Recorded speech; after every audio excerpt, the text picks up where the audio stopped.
1 in the morning to get everything done, so be it. Two drivers I mentioned before this race, I thought this race was critical for: Chase Elliott, Joey Logano, and they've had the kind of days that they needed. Joey Logano, 7th in points earned.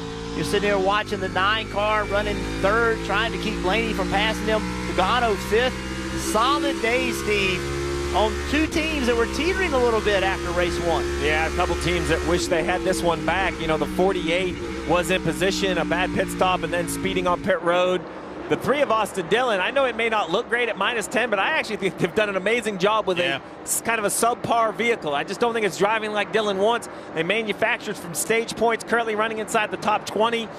You know, not everything they need, but now it's still within reach heading to Bristol. 10 points, that could be one stage. Well, early in the race, what did he drop? 14, 15 positions? Yeah. He was plummeting and very vocal on the radio. He was not happy. All right, so we're inside 3 laps to complete the Enjoy Illinois 300. What a day it's been. 8 cautions during racing, the 2 stage break cautions. It has been eventful, it's been interesting, it's been unpredictable. And the 11th, that progressive Toyota Camry from Joe Gibbs Racing of Denny Hamlin, rock solid. That big comeback drive last week after a hiccup on pit lane showed us that they've got the magic, the determination. Back-to-back pole positions have showed us they've got the speed. And in just 2.5 miles, Denny Hamlin can notch up win number 5 on the season. A year ago, Denny Hamlin went to Bristol protecting points, and he was very frustrated that he couldn't just let it all loose to race for the win. What this would do is then send him to the half mile in the clouds at Tennessee with the opportunity to race for a win, because he would have already advanced. There's Chris Gale. They're still building their relationship as crew chief and driver. It's getting better and better all the time.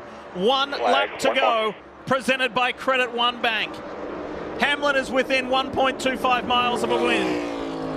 He has finished 2nd here the last 2 years. And in this young history of NASCAR Cup Series competition at Worldwide Technology Raceway, with Hamlin's pole yesterday, he made it 4 different pole sitters in the 4 years. And in just 2 turns and half a straight, he's going to make it 4 different winners in 4 years. What a run from Denny Hamlin. He has led the most laps. Hamlin wins in St. Louis and books a spot in the round of 12. Oh, boys, 200 for Toyota DH. Great job. Great execution, everyone. Be proud of that.